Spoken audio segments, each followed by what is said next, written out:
Well, to be honest, I never thought this was possible. I have all the proof I'll ever need, and I still find it hard to believe. She did it right under my nose. My wife, my Myra, is having sex with another man, a man whom everyone should respect. How did I know this? Easily. What am I going to do about it? It is obvious. I'll figure it out. It would be funny if it weren't so sad. My name is Curtis Carruthers. My wife's name is Myra. We've been married for 2 years. I'm 32, she's 33. We both experienced failed first marriages. My first wife, Zoe, I caught in bed with my ex-boyfriend. In my bed, Myra had much the same thing. That's why it's so sad, I thought, and so did she, that since we had already been through the hell of divorce, we could build something together. Everybody knows, lesson learned, don't make the same mistake twice. I'm such a fool. I admit I love Myra, in fact, I still love Zoe, but this time it's just too much. How did I catch her? I'm an English teacher at a local public college, teaching classics, Homer, Virgil, Seneca, Ovid, and so on. Oh, I hear everyone. A nerd who has his head in the clouds, studying and teaching fantasies that no one cares about. It's true, but I'm not a complete idiot. I know a thing or two about money. I know about mutual funds, stock market, and real estate. I saved some money on the side. Moreover, I write, and not the usual dry nonsense related to the fact that I love to teach. Writing is an investment. People, women, love to read historical fiction. What could be more interesting than love stories involving people like Helen, Hecuba, Andromache, or Boudica? Oh well, I don't write about them. I write love stories about their closest friends, nephews, and daughters.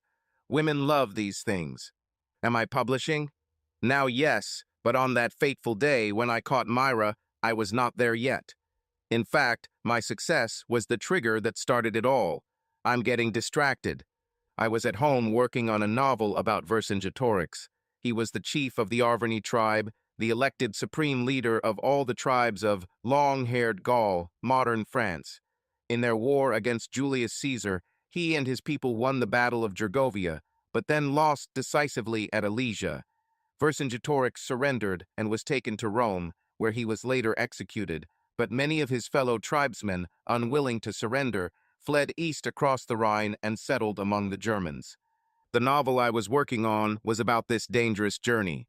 Imagine the survivors of a defeated tribe fighting their way through Roman-controlled Gaul to reach Germany. However, I have already written a long piece of fiction about the Etruscans and how they settled in Italy. It was a love story, and to my delight, my agent had just called to say that a reputable publishing company was interested in it. In terms of monetary fame, I could hit the jackpot. I had to tell my wife about this. Oh yes, my wonderful wife. Her story had an interesting twist. She married her college sweetheart, but he wasn't what she hoped for.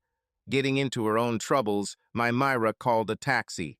Myra was an English major whose dream was to have her own little bookstore, a place where she could meet people, get to know up-and-coming authors, and have little gatherings where writers could discuss and sell their books. Even with my previous divorce and the accompanying alimony and child support, we had money. Myra had found her place, a private souvenir corner next to a coffee shop that wasn't Starbucks, just a few blocks from several prestigious private schools. We looked at the place, signed a contract, bought it, and set her up.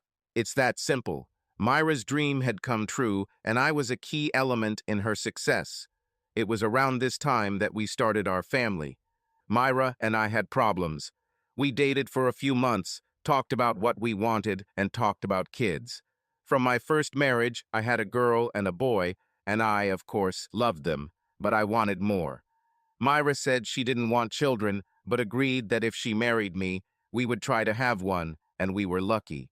To please her, we bought a house just a few blocks from her store in a quiet, intellectually advanced old neighborhood. We were surrounded by doctors, lawyers, businessmen, and other college professors just like us.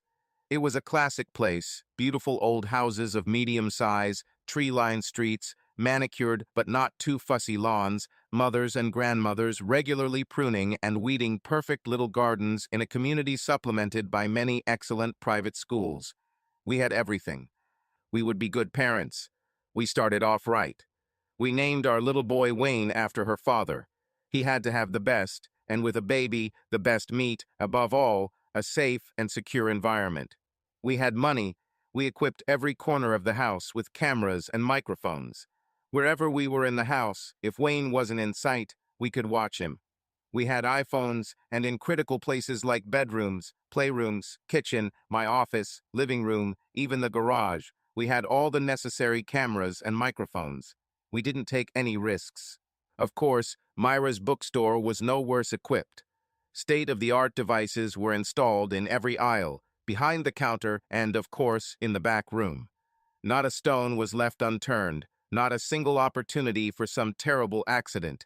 Not with us. Our child will never be unprotected. By now, everyone probably knows what happened. Myra's little bookstore was only open for a short time. We opened it in late spring, just before school ended, so she was still trying to build a clientele. She's a pretty good businesswoman, decided to do without the electronic door chime, replacing it with an old-fashioned chime that is more cozy, she said. It was my job to set the bell. Unfortunately for some, they were still sitting in their neat little box behind the counter. My agent's message was so exciting that I missed the call or text. I wanted to see her face when I told her. I walked out of the house. Little Wayne was snuggled securely in his crib with our nanny, an adorable college student studying, what else, English. With Wayne safe, I left the house, went into the garage, found my recent GM SUV, got in and drove off. Summer morning traffic was light. I turned off our cul-de-sac, drove down Willow Drive, onto the main street, past one of the private schools, and to Myra's store. The entire trip only took about 10 minutes. I parked in the small lot, closed the windows, got out, and walked along the sidewalk to the front door. Closed, said the cardboard sign. How strange, it's not even 11 a.m. and it's closed. Maybe she went for coffee and a bun. Okay, I thought, I'll stop by and surprise her when she gets back. I opened the door, walked in, and headed to the utility room. I had to walk past the counter. It was then that I noticed something that would challenge my ideas about a happy marriage. Out of curiosity, I turned and went behind the counter. And here it is, or rather she is, on the screen in the back room. It was one of those moments that you read about, or in my case, write about. Thank God I didn't eat. I stood and looked at the screen. I was overcome by weakness and fatigue. It was like a nightmare. This can't be happening. I continued to look at the screen. I was in complete disbelief. My mind, my body was churning uncontrollably. I have read that sometimes, although rarely, when a person is asleep or half asleep, he finds himself trapped in a dream where he cannot control his body. He simply cannot move. They are paralyzed. That's how it was. I felt so weak, so helpless that I fell backwards. Luckily, Myra's chair behind the counter was nearby and caught me. For a few seconds, I don't know how long, I just sat there and watched my wife tear my heart out. Then it started, other emotions, or let's say, more primal reactions. I felt a pain in my stomach, excruciatingly painful, my heart pounding like a knife stabbing into my chest. It was physical. Pain, agony, torture, oh, heartache, despair. How terrible. Suffering. I would have died. Oh, my new wife, my new life. My second chance at happiness was dissolving on the screen right before my eyes. I was dying. Then, just as quickly, I felt a rush. Nervous energy, a powerful release of anxious, panicky force. I knew what it was adrenaline. I had an adrenaline rush. I had to move. I had to do something. I had to act. Take something. Hit someone, lose your temper. Then, just as quickly, the adrenaline wore off. I felt cold, and nervous. I had to get up. If I had stayed where I was, I would have started crying. I knew this too, a natural reaction of the body. Another look at the screen. I jumped out of my chair and walked down the 2 steps that separated the back of the counter and the store. I quickly moved to the children's section in the back right corner. The store configuration was such that the back room was at the back left of the store, with the children's department located in a quiet corner to the right. That's where I headed, where I decided to wait quietly. My Myra and her adulterous companion spent a few more minutes. It was for the best. I was breathing too hard. They would have noticed me. Then they left. To my rage, I realized who my wife was sleeping with. It was the director of the school of St. Agricola, one of the nearby private schools, a very expensive and very selective educational institution. What is this bastard doing to my wife? His wife looks like Charlize Theron, and I'm told she has a personality to match. My mind was back to square one. His wife sucks, he sucks, and my wife sucks. Shock, disbelief, apathy, they were repressed. Now I felt only anger, a deep burning rage, a blind rage beyond all human description. My mind returned to the ancient sources. I was Achilles looking at Hector's mutilated body. I was Nero Drusus Germanicus. I was really, really pissed off. I retreated further into the children's department. I shouldn't have been seen. Peeking from behind the corner shelf, I watched as she escorted him to the door. She flipped the sign from closed to open. She took out the key and began to fiddle with it, only to discover that the door was not locked. She looked confused for a moment. Then she smiled and shrugged. How nice. She stroked the rogue's cheek with her fingers, then kissed him on the lips. Right on the lips, hand on cheek, then kiss on lips. Oh my God, how disgusting. It was a nightmare. She waved to him as he left. It was one of her cute little finger waves that she liked to give me. No is nothing sacred. My heart withered, but my inner beast roared like an angry lion.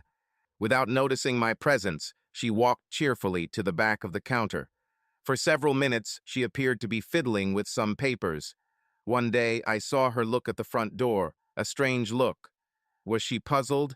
Forgot? Of course not. She looked around the store, but didn't notice me. You almost wish she would notice. She found her iPhone. I knew. I found mine, and before it rang, I turned it off. She listened for a few seconds, shrugged, closed the phone, put it down, took the tablet, and quietly headed to the utility room. She hummed or sang something. It sounded familiar. Probably nothing except that I had a crisis to deal with. I knew she'd only be there for a few seconds, so as soon as the door closed, I headed for the exit, hoping she wouldn't check any of the surveillance screens. I went outside and went straight to the cafe. My main opponent, Dr. Wallace Prendergast, was there. I walked over and stood next to him. We were slightly acquainted, so I asked, "How are you? Nice day, isn't it?" He turned, surprised, replied, "Oh, Curtis Carruthers, isn't it? Yes, a beautiful day." I was so angry, so ready to snap. I hated this man. I wanted him dead. I forced myself to smile. "Oh yeah, lovely. School's opening soon, isn't it?" "Yes," he replied. "We are looking forward to a banner year." I commented, "I hope so. You know, my wife owns a bookstore nearby. She hopes she can provide your children with the educational materials they may need." Sneaky bastard. He played it serious and straightforward. "Is that so? I'll put the teachers' reading lists on it." What a slimy piece of crap. I clenched my teeth. Damn, bad luck. I'm a civilized person. My mind was racing. I knew how I could handle this son of a bitch, and in the process I would get my despicable wife too. I smiled again and told the bastard, "I know she'll be very grateful," I added. "I know she loves you." He grinned like he knew it, took his latte and said, "Gotta go. See you soon." The smile froze on my face. I dreamed of new ways to make him suffer. I replied, "Yes, see you soon." I ordered 2 lattes and 2 pies, one each for me and my wife. As I walked back to my wife's little bookstore, one thought kept running through my head over and over and over again. Thank the gods for the gift of technology. Returning to the bookstore, I paused for a moment at the door, peering at the top of the frame. Out of the corner of my eye, I noticed my wife. I picked up the paper tray of coffee and the bag of muffins. I smiled tenderly. She smiled back. I thought, smile now, bitch, but not for long. I approached her with bags in my hands, coffee and sweets for my sweetie. "Oh, thank you, dear," she hesitated and asked. "You're here at an unusual time. Is something wrong?" I had a fax from my agent in my pocket, but I figured it was one of those things she would never see. Yes, I said. Got a fax from my agent. The editors liked my book, but they want to make some changes. Again, she asked. Looks like it, I replied. I'll talk about it later over dinner. Right now, I thought it was time to start making calls. At first, she was puzzled. Mine? Then she realized, you mean the front door bells, then added with gentle sarcasm, it's about time. Install them properly. I grinned. Where's the box? I thought. Double meanings are everywhere. She found a box and a screwdriver. Here you go, honey. Honey, I thought. The bitch called me honey. Thank you, dear. I took the box and the tool, walked to the door, set the bells, waved to her, and left. I had to go. I couldn't stand the sight of her. If I had stayed another minute, I would have given away all my feelings, or hers. It was time for me to return home and consider my first steps. I hated her. I hated him. I hated him so much. I hated them both with all my heart and soul. They will pay. Oh, how they will pay. I am back. First, I checked on our nanny. Wayne was fine, so I went back to my office. No papers to check, no classes to prepare. I had time. Everything was in the cloud. All our video and audio recordings were there. There were many of them. Where to begin? First, the system had only been installed at the bookstore for a few weeks, and I knew my wife's work schedule. Did I want to watch it all? No, I needed help. Call me a bastard. Call me a sneaky son of a bitch. Call me an asshole. But I knew who to ask for help. I'll call my ex-wife Zoe. Why should she, you ask? Well, she gave birth to 2 of my children. I love all my children, and honestly, like I said, I still love my fucking cheating first wife. Heck, I see her every Wednesday, most Thursdays, and every other weekend when I pick up my kids. She still wears her rings. She refuses to date others. She doesn't change her last name back. The children tell me that she dresses up every time on Wednesdays and Thursdays, and on the weekends when I come to pick them up. They say all she talks about is how she will bring me back one day. They say I should be nicer to her. They say that every time I leave after visits, she cries. But they don't know what I know. That's funny. Every damn time I come in, she reminds me that she loves me. She's still apologizing. She says she wants to explain everything, to fully explain what happened. For what? Do I need to know this? Hell, I'm still not entirely sure, absolutely sure, what happened. This is madness. Her mom calls me all the time. My mom and dad don't talk to me half the time. Her father hates me. Even my brother says I should at least listen to her. Well, I didn't listen, and I don't intend to. And period. Damn, we broke up almost 3 years ago, and damn, she's still trying to explain what she did. I told her I would never forgive her. I keep telling her that she needs to move on. She just looks at me and starts crying. Is it true? I'm glad she didn't move on. Moving on, that's what she needs. I remember how and when I caught her. I was to go on a month-long summer excursion with a group to see and explore several archaeological sites in Greece and Turkey. This was a big step for me professionally. I was at the airport. There was an unexpected flight delay and then a whole day of delays, so I decided to return home. I caught her in my bed. In my bed. I walked in and saw her with that stupid bastard Brandon. I remember how he flew out of the house. He ran out faster than he could pull up his pants. And Zoe? Zoe started to get hysterical. She completely lost control. She continued to cry and scream at me. She continued to say that it is not what it seems. Isn't it what it seems? Did she think I was stupid enough not to know what I saw? Isn't it what it seems? Was I an idiot? She was in my bed with that idiot. There were no excuses, no explanations, nothing. I don't care, and no nonsense about it. I know I made her take those pills and tonic in the morning. I know what I did. I remember. I'm sure of it. Zoe never finished college. That's another story, so she never had a chance at a really good job. However, with a little help, I found her something at the local public elementary school our kids attend. She answers phones and performs other duties. It only works partially, comes with the children and leaves with them. If she gets sick and can't work, I help the school a little financially to cover the extra costs. She doesn't know about it. Oh, screw it, another story. Zoe is not coping with pregnancy very well. Oh, she's a great mother. I mean, problems with pregnancy and so on. We had sex when I was in my second year, and she was in my first year. She got pregnant, so I did my duty. I took responsibility and married her. I probably would have married her anyway. 6 months later, she lost our child. It would be a little girl. It hurt me, but it broke poor Zoe's heart. I admit I thought about leaving after that, but she was so helpless, and her mom and dad were so helpful that I just couldn't. Zoe was an only child, so instead of them paying for her college education, they paid for mine. Now, no one should judge them harshly. I got my money back, most of it. Well, a lot of it, some of it anyway.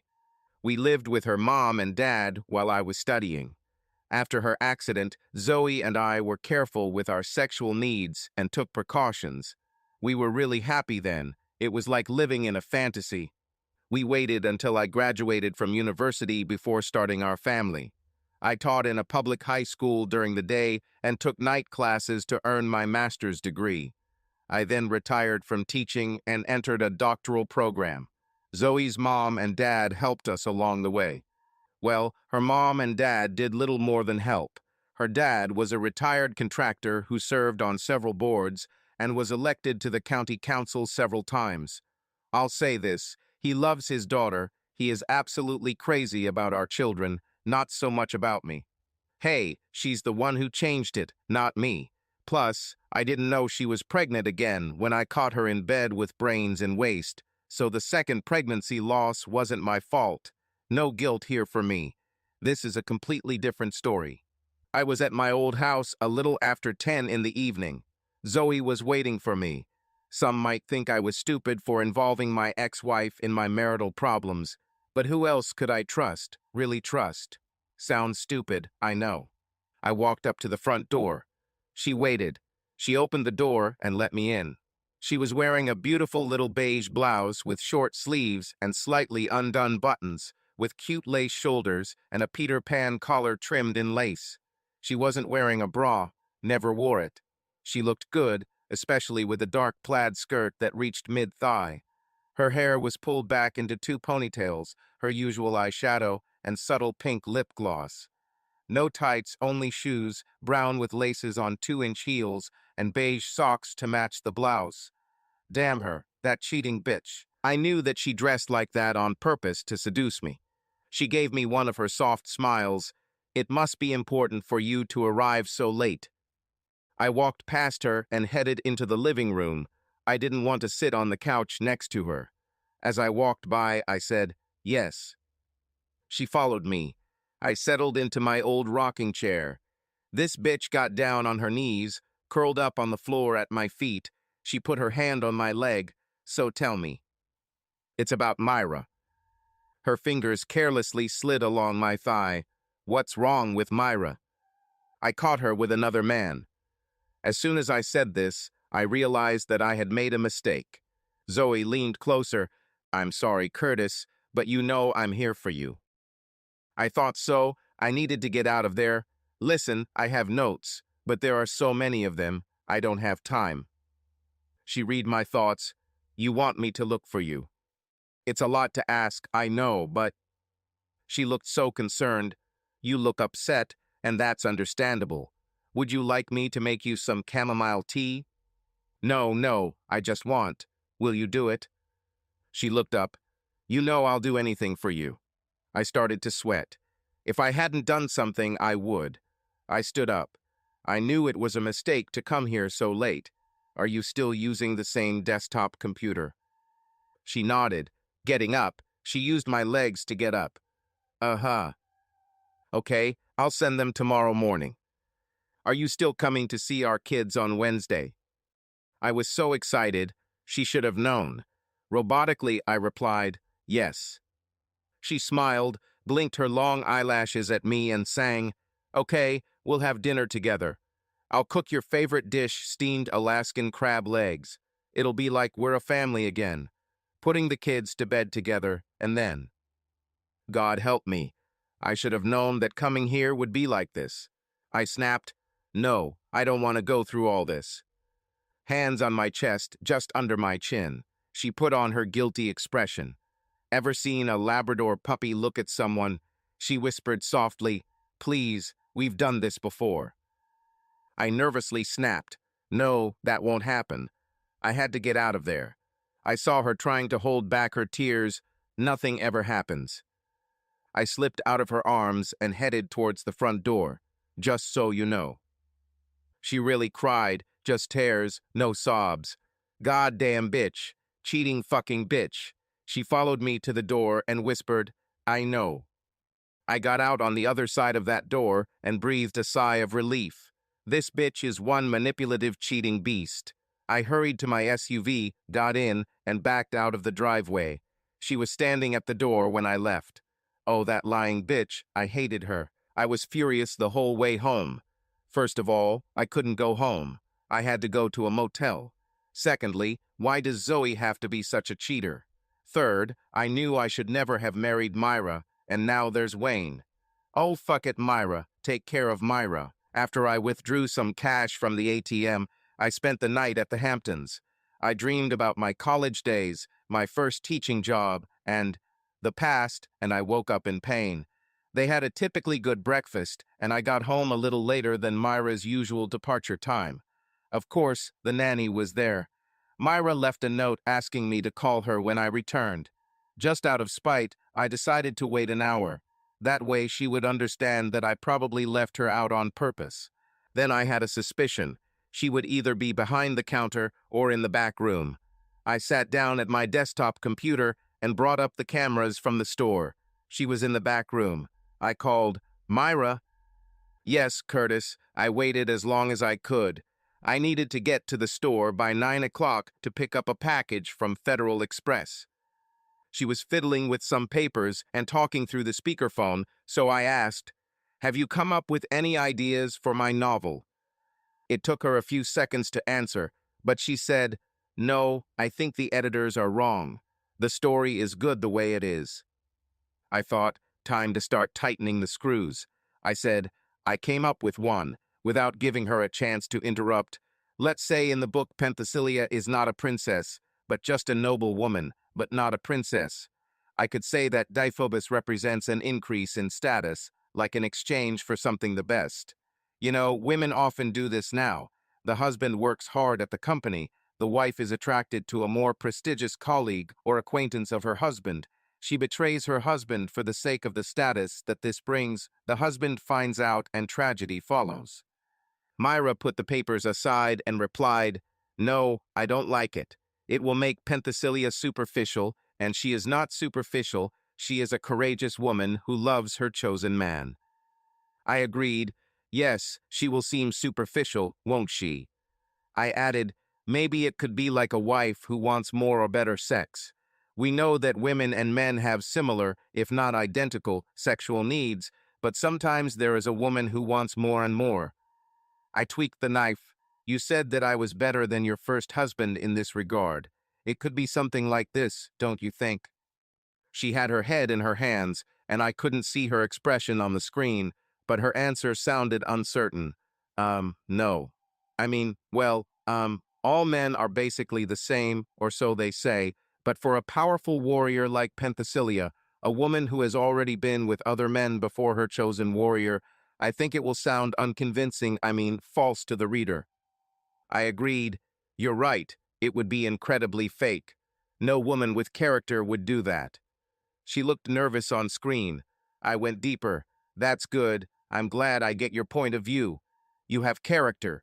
You should see the fragility of such an argument." She replied, "You should call your editor. The whole idea sounds wrong." "No," I replied. "I promise to give them what they want, and a promise is a promise." Then I took another hit. Perhaps it could be a woman who would see some external benefit in this, like some key resource. I pressed. Let's take someone like Dr. Prendergast. Not him, he's too old. It was necessary to insert a small jab. But let's say a young director who could attract his students to your bookstore so that they buy the necessary additional educational materials there. Let's say this director even concluded with, you make a deal that he'll get a little kickback for his school if they use your store. That could work, right? I got something this time, an obvious big sigh, and she definitely sounded nervous. I think her voice rose a decibel or two. How would you describe it for Penthesilea? I quickly replied, not jewelry or anything like that, but say, a battalion of Deiphobus's best troops, or maybe a special guard as a gift. Oh, she got it. I watched as she looked around the room. Finally, she found the camera and looked at it. We maintained direct eye contact for a few seconds. She knew. In a thin voice, looking straight into the camera, she replied, no, I think it would be too obvious. I mean, too obvious for the other men and women in King Priam's court, and especially for a deep sigh, almost sob, her hero. We looked at each other through the camera. She turned off the phone, stood up, walked around the table, looked directly at the camera, and then hung something on it. Crap. Now she knows. I turned off the phone and went back to work. I got to work, and it was crazy. 6 monitors at home and 4 in the bookstore. A question flashed through my mind. Did I want Zoe to see what Myra and I were doing at home? I think no, but why not? What I was afraid of. Was I afraid that Zoe would see me with another woman? This could not be the reason, or could it? I started downloading all the materials from the store. The counter, of course, the back room, everywhere. Something must have started somewhere. My guess was that Myra's infidelity most likely started in the front. I could be wrong. It might have started with the lyrics, but that could have been figured out later. I had almost finished downloading from the store and was ready to send the materials to Zoe when I heard the front door. It had to be Myra. I clicked send, and the materials were sent. Myra came into my office and said, I checked the GPS on your iPhone. You spent last night in the Hamptons. Can you explain what's going on? Damn it, I thought, let down by the very tools I used. I replied, you know what's going on. I watched and wondered how long she would try to hide the truth, but it turned out not to be long. Myra crossed the room and sat next to me on the wooden chair. Okay, you got me. Caught on what? I asked. Don't pretend, Curtis. I know you were in the bookstore yesterday morning. I didn't flinch. So how long? She looked down at her shoes. She had black lace-up shoes, 2-inch heels, the type that older women wear.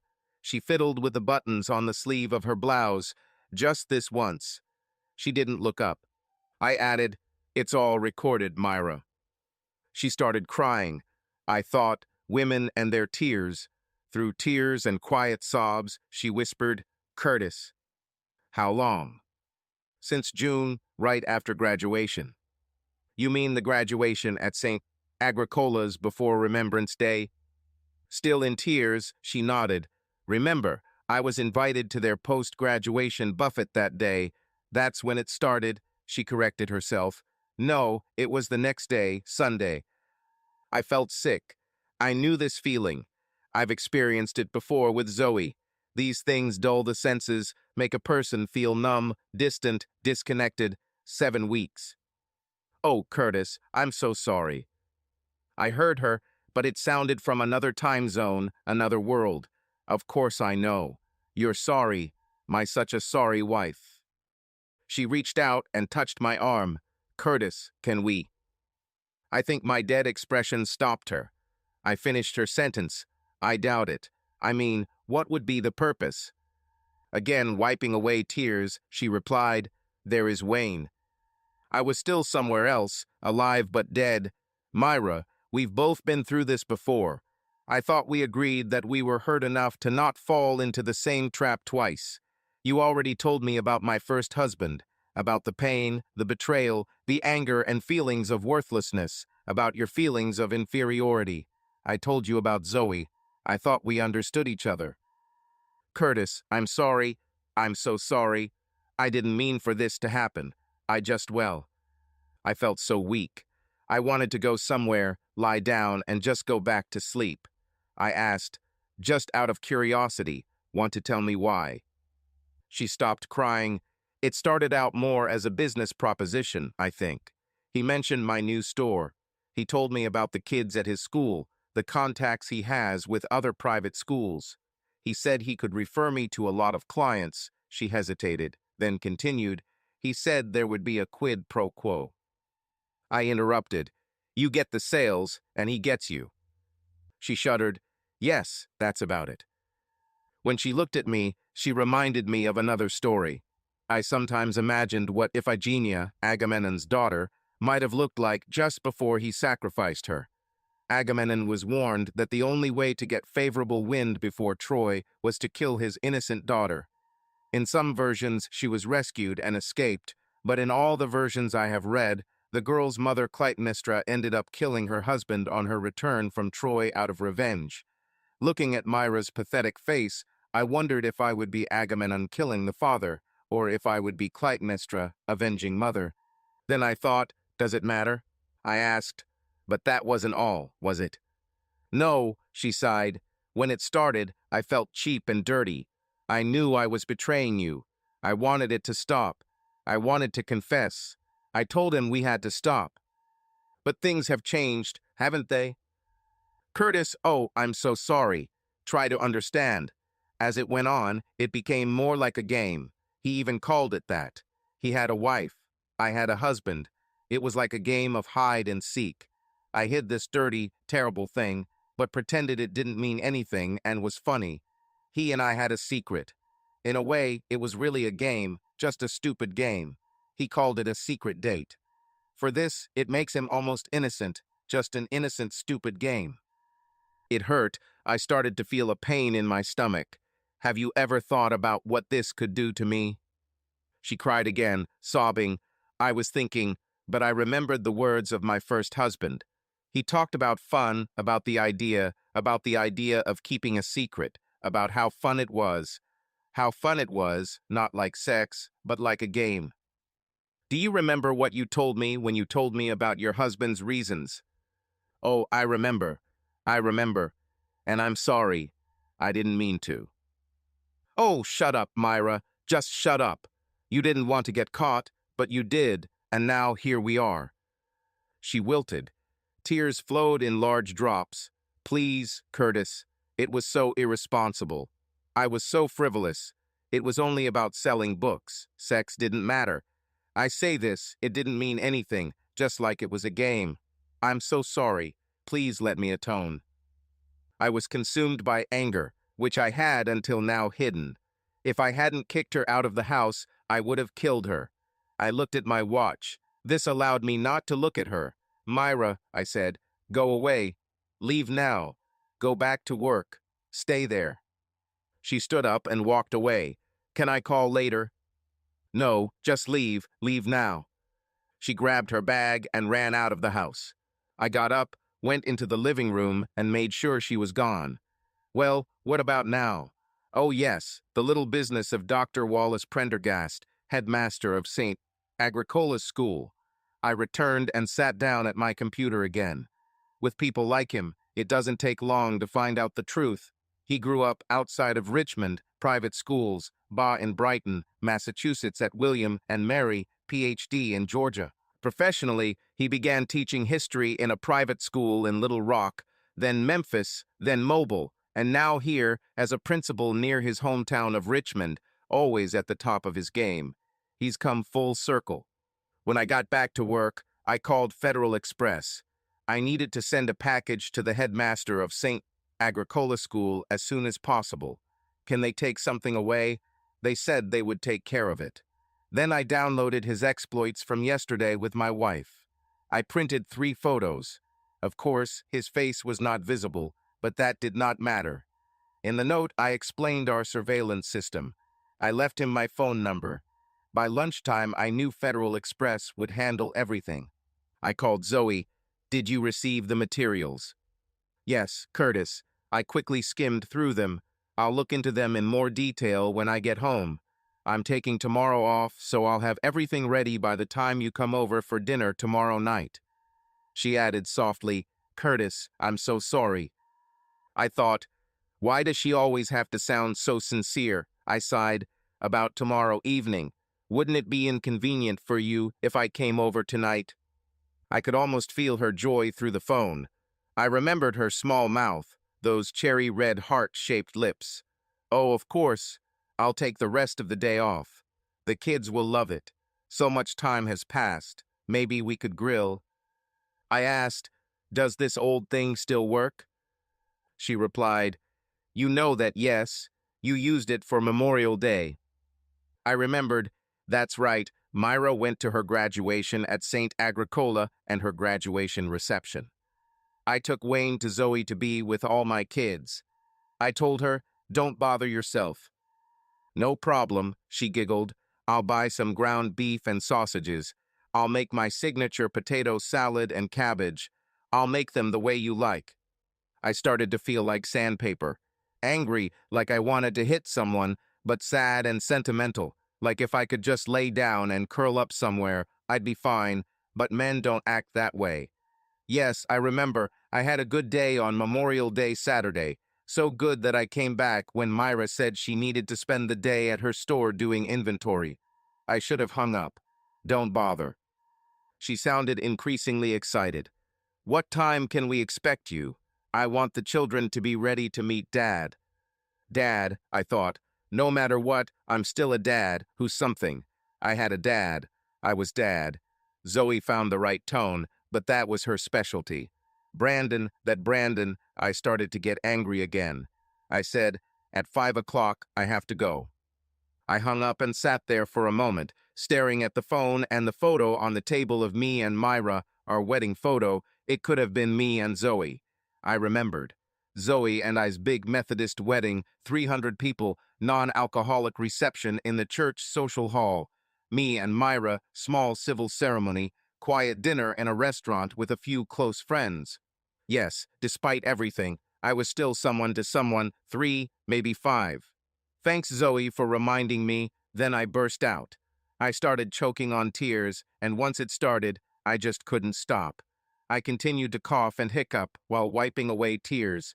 I didn't cry. Men do not cry. With Wayne on her hip, our governess looked in. "Is everything okay, Dr. Carruthers?" I sat up and wiped my eyes. "Yes, thank you. Everything is fine." She looked at me with confusion and went back to what they were doing there. I walked over and closed the office door. As I cried, I thought, what's wrong with me?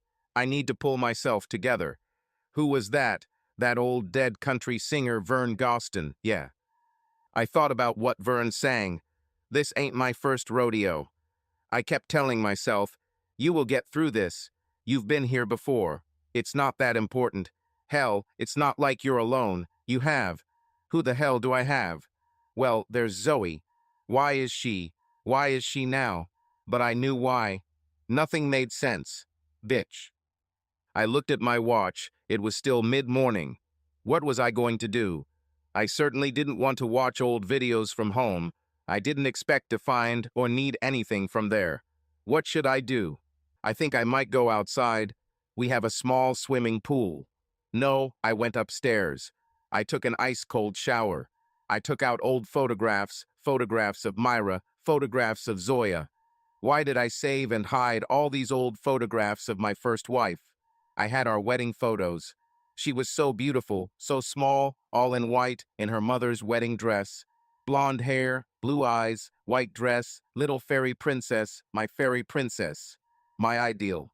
I had photos from our honeymoon, her pregnant again, another photo pregnant, 2 babies, 3 pregnancies.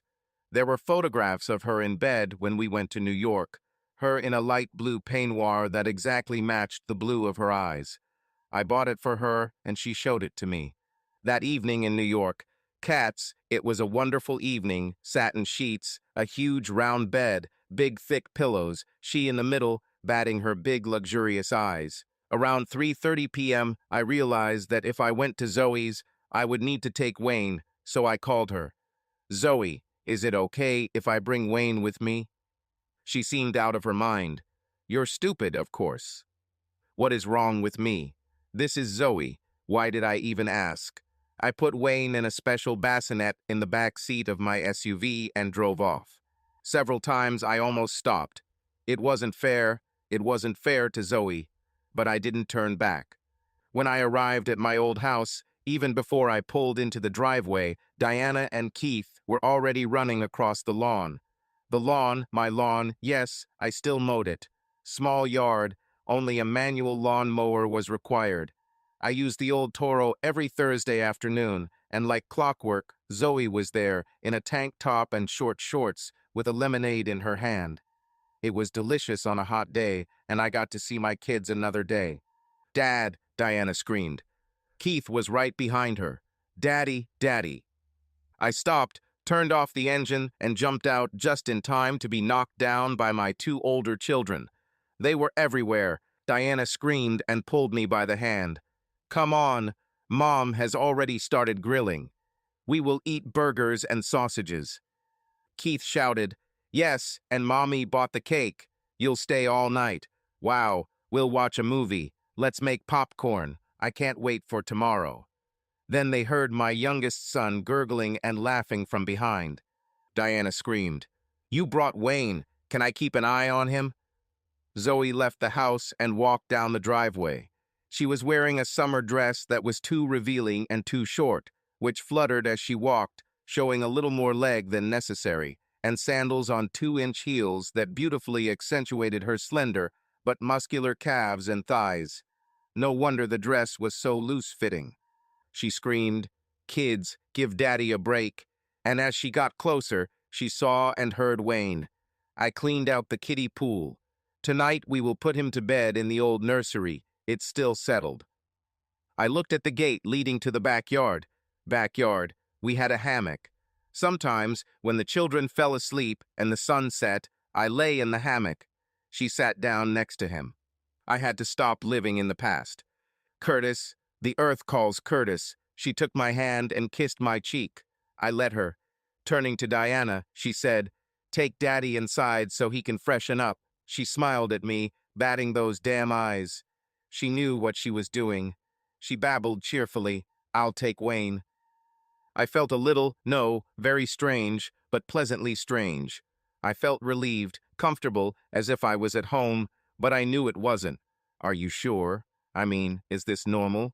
"Oh, shut up. You know how much I love Wayne. He's so handsome." I reproached, "Boys are not beautiful." Zoe grinned and then sang, "You are beautiful." I felt myself turn pale.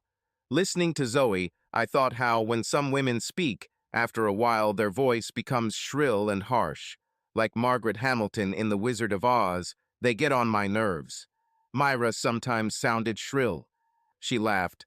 Diana and Keith, each holding my hand, pulled me up the path. I had no choice.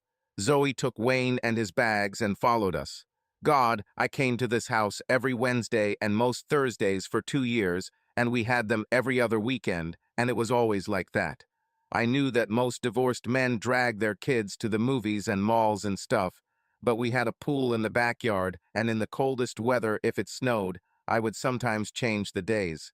Someone had to clear the snow. Over time, it just made sense to come and stay. Zoe mostly left us alone. I mean when she wasn't cooking dinner or anything. I didn't stay the weekend. On weekends, I always took them to my house with Myra. After I had time to go to the restroom and wash my hands, Zoe pulled me out into the backyard and showed me the grill. "You bought a new one," I said. She smiled widely. "Do you like it?" It was very similar to our old one, so I knew how to handle it. Propane tank. "A new bottle," she answered cheerfully. "I'll go get some burgers and sausages." She turned to my older children, who would not let me go, and said, "Come on, you scoundrels. Let Dad fire up the grill. Diana, take Wayne." This was just the beginning. We cooked and ate burgers and sausages. We tucked into homemade cabbage, macaroni salad, potato salad, and then had one of my favorite treats, chocolate cake with ice cream. All this time the children laughed and played, all three. Wayne mostly gurgled and drooled. And Zoe, well, Zoe was herself. She could not or would not shut up. She constantly talked about everything, about children, neighbors, her parents, to the latest news about global climate change. Just watching her speak was a special pleasure. I had to stop thinking. After dinner, we all jumped in and out of the regular pool. Zoe wore a bikini, light blue of course, dark enough that it wasn't see-through, but light enough. I hated her. No, I didn't hate it. We played Marco Polo. I had to carry each of the kids to the deep end and let them dive in head first. It didn't matter that Diana and Keith were both strong swimmers. Head dipping was Daddy's job. We were so busy that I barely had time to think about anything. Later, when the sun was setting, we all returned to the house. The children were so tired that it was easy to persuade them to go to bed early. Zoe and I carried and helped all three of us up. We tucked Diana and Keith into their beds. We all prayed, the usual, "Now I lie down" prayer. Zoe put Wayne to bed in the nursery, and she and I finally had time to talk. The first thing she said, "You will sleep in our old bed. I sleep in the nursery with Wayne." I tried to object, but, "No, you need a good night's sleep for tomorrow," and I asked, "Why?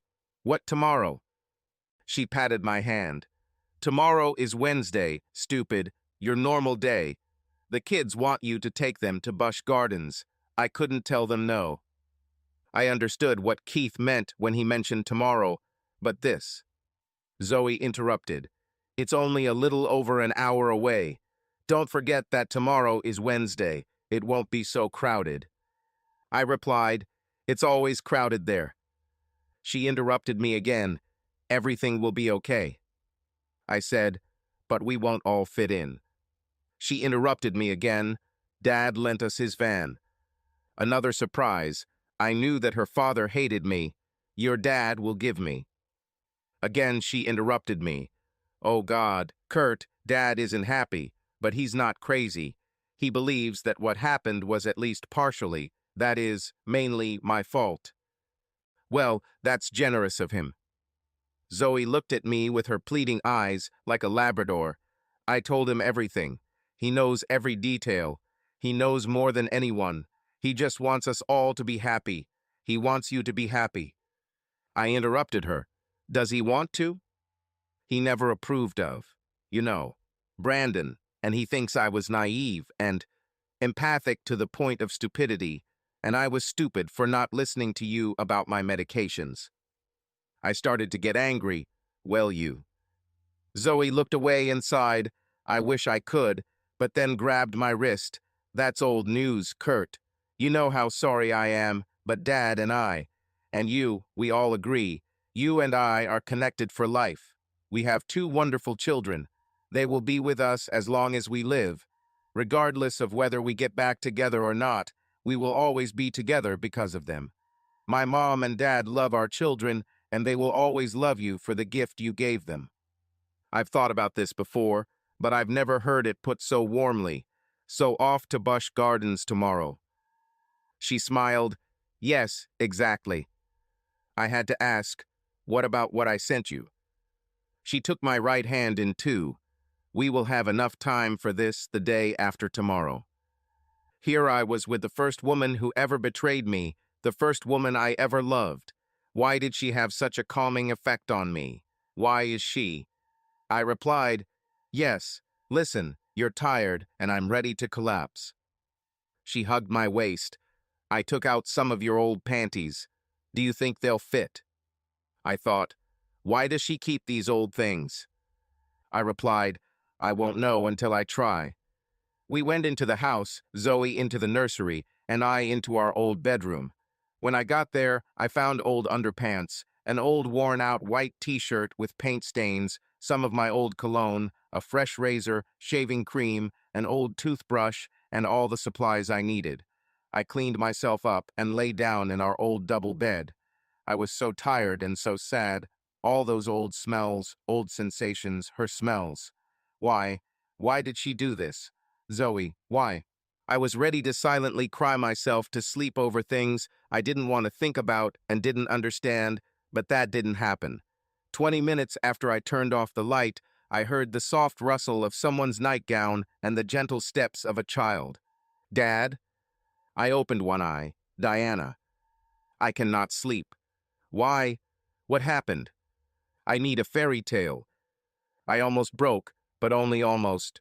For God's sake, I haven't told a real bedtime story in almost 2 years. There were attempts when they were with me and Mayroy, but it didn't work. I wanted it to work. Myra wanted it to work. The kids wanted it to work. But no matter how hard she tried, Myra couldn't be Zoe. And now here I was in my old bed with my first, well, almost first, child. I remembered Zoe's first lost pregnancy. I found out she had a second one while we were apart. It is not my fault. I swear it's not my fault. I did not know. Diana climbed into bed with me. "Do you want something special?" I asked. She was about to answer when we heard a second whisper. "Daddy." "Whale? Can I sleep with you tonight?" I opened the sheets so he could get in. I whispered I was going to tell Diana a story. He whispered back, "I know. Which one will you tell?" I thought, remember the one where the evil man tried to hurt Mom and how Super Dad fought him and saved her? I heard Diana reply, "Yes, tell it again, Dad." Keith, wanting to be a part, whispered, "Yeah, the one about the evil man." So I told them the old story about the bad man who wanted to hurt Mom and how Dad saved her. When I finished, I asked, "How am I?" I have not received a reply. They were both asleep. My stomach was twisted into a knot. I lay there and couldn't sleep almost all night. I went from blind rage to just nervous rage.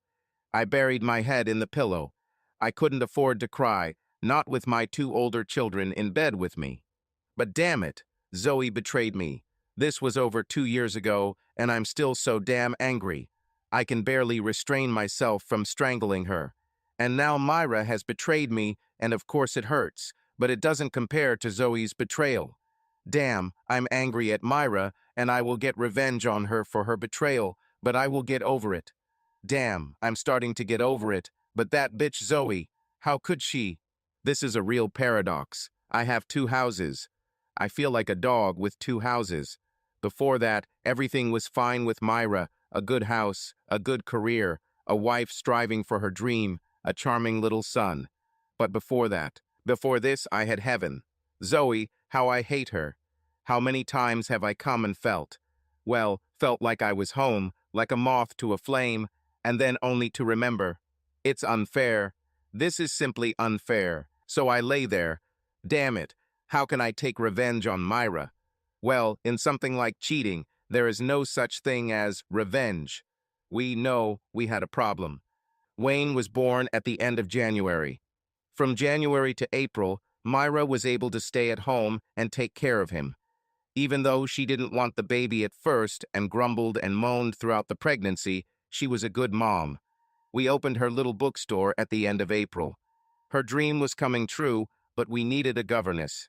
At the end of April and until the end of May, we went through hell screening young women.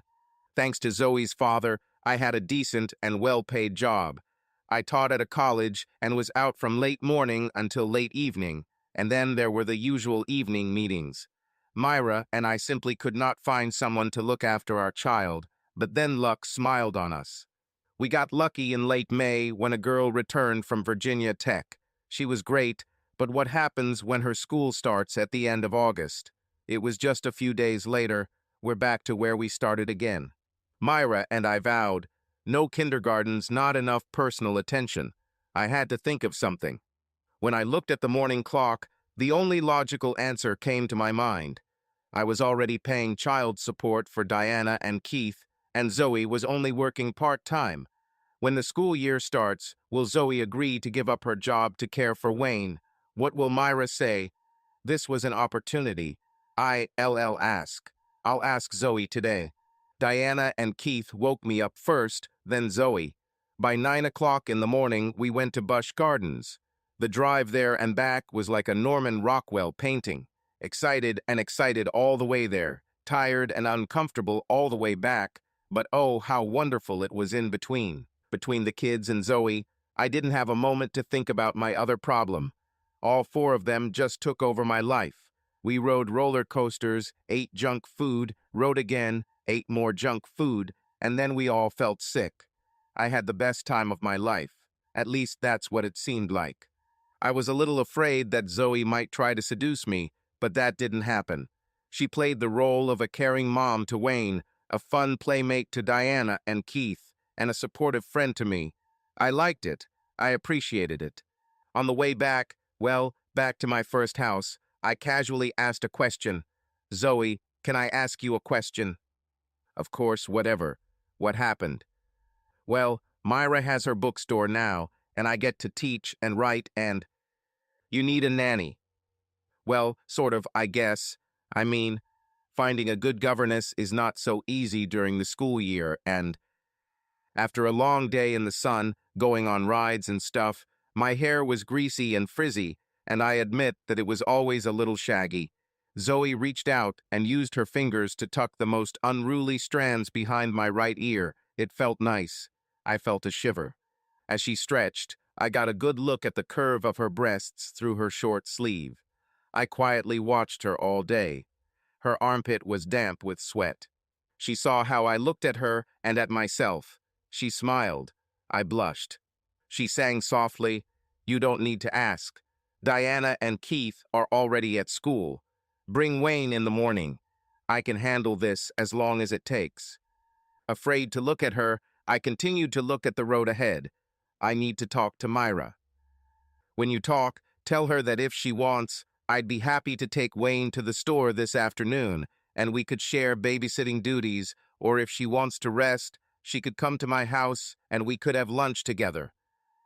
Then I turned to her.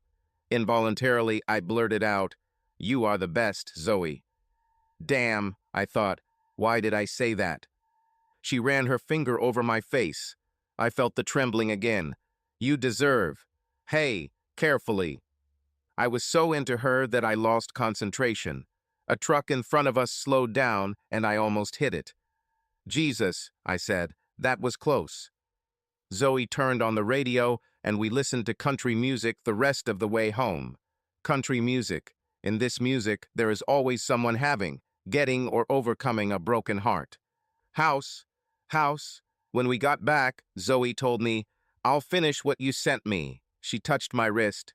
"From what I saw, I don't think you'll be much relieved." As I got into my SUV for the last leg of the drive home, where I lived with Myra, I replied, "No, I don't think so." With a sullen Wayne in the back seat, I drove away. It was a sad end to a wonderful day. Over the next few days, I developed my strategy. It was painful because Zoe sent me content that I should have seen. Luckily, Myra saved me from having to look through the material from home, as she told Wallace at the very beginning that she would never bring him home. They could meet at his office bookstore or make an appointment somewhere else, but she would never receive him at our home. Except, she said, it really lit the fire. I have to give Wallace credit. He was good as any deceiver I ever met, and I have met several.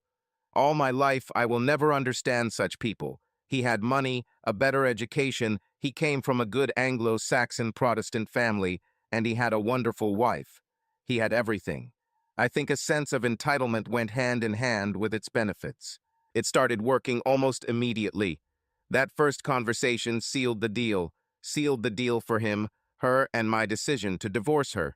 It was terrible to watch. It all started right in the store, a few days before the end of the school year, even before that graduation party she mentioned. Like I said, he was good for a reason. He walked in and took over his territory from the start. "Hello, I am Dr. Wallace Prendergast, headmaster of the school at St. Agricola. I heard that someone opened a bookstore here. How are you doing?" And my wife, she opened up immediately. "I just opened up a couple of days ago. I haven't had my first client yet." He smiled, I thought. "What snow-white teeth. I wonder how much they cost." He said, "Then let me be your first client. Do you have any Zane Grey?" My wife looked stunned. "Zane Grey, Western writer." He laughed. "My therapy. All day long it is this or that, now a trustee, now a teacher, now a politician, now a parent. Old Westerns transport me to another time and place." My wife nodded. I could see that she was impressed. I had to admit that he looked handsome in his tailored suit, Crisp white shirt, bow tie, school colors. She said, Zane Grey. No, but I have some Francis Bret Harte books. The expression on her face? Hope. Wallace smiled. Ah, Exiles of Poker Flats, excellent book. Do you have a copy? My wife nodded again. Yeah, I think I have one. She turned and walked to the nearest row. He stopped her. No, don't worry. I already read it. I have my own copy, but let me write this down. He took out a small notepad and pen. He began to write something. I will pass this on to our history teachers. Do you have a philosophy? Myra nodded again. Yes, a small section. Want to. Again, he stopped her. He looked at his watch. Not now. I have an appointment, I think, with the municipal councilor. He hesitated for just a second. Hey, listen, I have an idea. I'll check with the school, get feedback from my teachers. Maybe we could meet later, say tomorrow or the day after. Do not hurry. We could discuss what my people are asking their students this fall. Maybe we could talk over dinner. My wife beamed. Yes, she took a business card from the counter. Here is my business card with my number. He took the card. Delightful, Mrs. A. Mrs. Carruthers, Myra Carruthers. I saw my killer smile warmly. Myra, Myra, how poetic. It means the world as far as I know. Originally a Greek name, but it was Fulk Greville, a 16th century poet who admired Elizabeth I, a truly noble character. He wrote this name first. And look at you, your graceful face, your thick brown hair, so modest. There is something of Elizabeth in you. I looked at the hypocrite as he reproached himself. Oh, sorry, I got carried away. Please don't think. Don't feel insulted.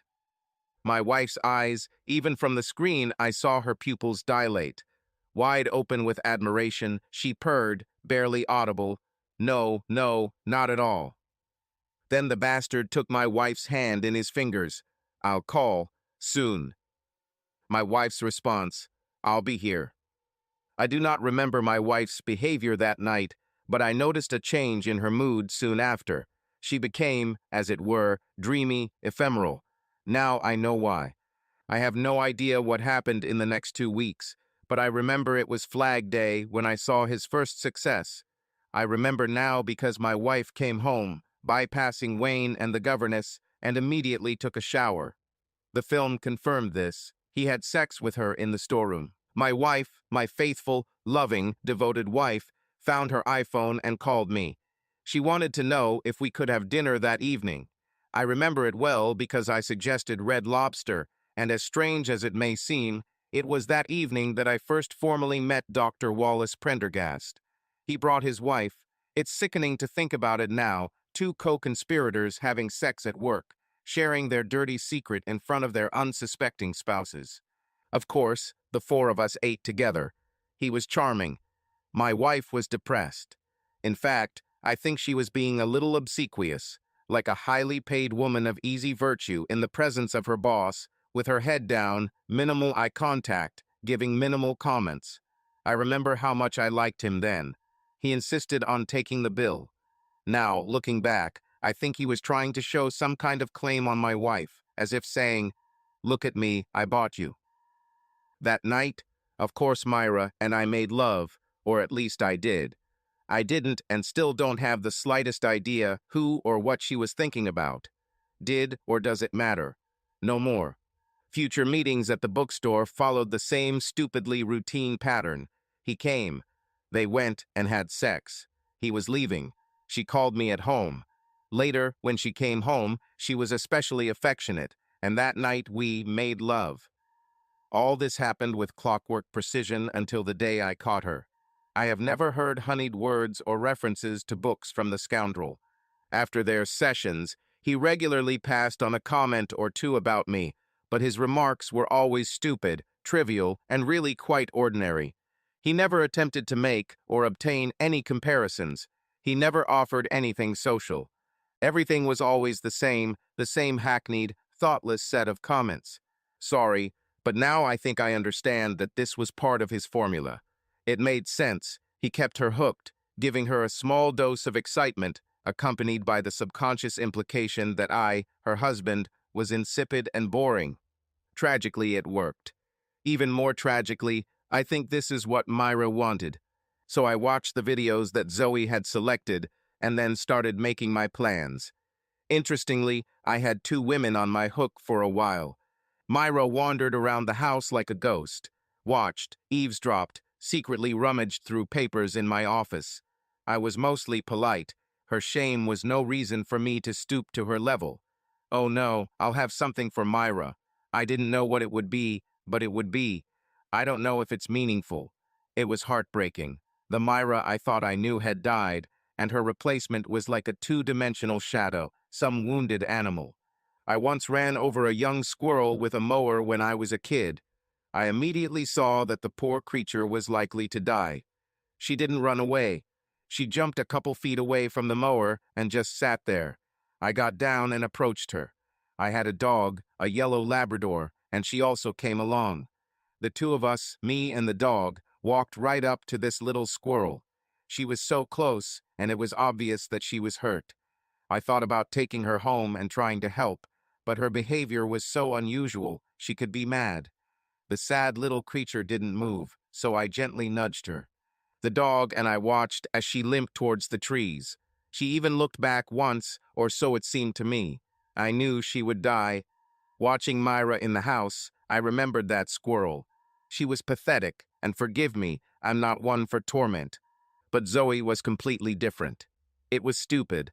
I've known Zoe most of my life. Except for that terrible time, I could still read her like an open book. I knew what she wanted. While Myra was gloomy, pale, despondent, constantly expecting the worst, Zoe was lively, light, airy, fluttering like a hummingbird, full of sweetness. Of course, once the school year began, it was only a matter of time before both women lost patience and began their final push. Myra was the first. I thought I knew what Myra would do, but, well, women. On the second day of the third week of school, I returned home at the usual time. Zoe usually picked Wayne up around 6. Myra returned a little after 8. I returned home that afternoon to find Myra waiting in the kitchen. I expected this. Sooner or later, I thought she would want to have that conversation. She was dressed in a very beautiful suit, a skirt and blouse. She was always so neat and correct. That's one of the things that attracted me to her. As a quiet, introverted librarian, Myra was the opposite of the bubbly, extroverted Zoe. Hard to believe. Was this supposed to be a historical seduction scene? I walked in and sat down, and she started, "Curtis, I'm so lonely. I feel so lost and helpless. It's not about sex. I just feel so empty. Are you here? I see you every evening. I want you.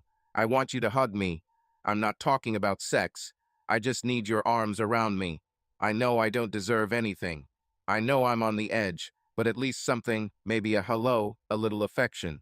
I was wrong. What I did was disgusting, but I feel so lost, so dried out, like I was scraped out from the inside." I was surprised. I said nothing. She continued, "Kurt, it's my fault. I'm guilty like the worst Judas. I don't deserve anything. I know my time is running out. When the end comes, I will not resist. I'll go quietly, but now at least have some mercy. Could you show the woman of easy virtue a little mercy?" She was right. She was disgusting. She played the role of a woman of easy virtue. She betrayed me in the worst way. She didn't deserve anything, but I knew I had to give in this time. It was an easy decision. She was still my wife, and when her comeuppance came, it would be on my terms. She lowered her head into her hands on the table. I stood up, walked around the table. I took her chin in my hands and whispered, "When Zoe leaves." She grabbed my hands and held them. She wiped the tears with her right eye on the back of my hand. Holding back a sob, she whispered, "Thank you, Kurt." Her head was pressed against my hand, her shoulders shaking with quiet sobs. In that brief moment, I wanted to find a way to forgive and forget about Prendergast and her betrayal. But this could not happen. I was mourning a dead animal. That evening was wonderful, sad, but still warm and wonderful. Although it's only been a few weeks, I almost forgot about her and Prendergast. Damn, There were no mental pictures, nothing worthwhile memorization. I can't say she had much interest in sex. This was Zoya's kingdom. There was something else. Myra knew Zoe wanted me. I think Myra sensed Zoe was getting closer. I saw it, fear. Zoe had 2 children, and now she had Wayne. Zoe absorbed the best parts of Myra's life, and she knew it. Was it bothering me? No, not really. I liked it. One lived in her fantasies, the other in fear. From that first night until the very end, we enjoyed each other every 3 to 4 days.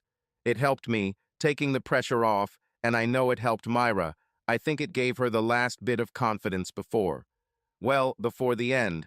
She never asked, and I never offered. She knew that her fate was near. The sword was always there, always right above her head. To be honest, I still cared about her, but there was no future in it. Zoe was different. I knew she wanted it. Even after 2 years, she still wore her rings. She loved sex. I knew that after our breakup and divorce, she stayed away from men. She could have any man she wanted. Her problem was that she only wanted one thing, but I still had to hate her for what she did. Those morning hours when I dropped Wayne off, Diana and Keith were already at school, and she was there, waiting. She started when school started, and almost every day she did the same trick. She was all dressed up in some kind of tight jumpsuit. She was small, but damn, what a figure she had, eyes like heaven, lips like cherry wine. It wasn't easy, but I fought her off every time. Damn it, Zoe, you know I'm a one-woman man, which means one woman at a time. She stuttered back. But you're leaving her. I know you're leaving. I laughed. You're out of luck. I was yours once. You missed it, so go and put something on. Once she came up to me with her fists, but I held her back. Finally giving up, she shouted, "You know where to find me." I grinned. We'll see. Then she cried, and I just almost gave up, wondering, how can one woman make one man so angry? It was a difficult time for me.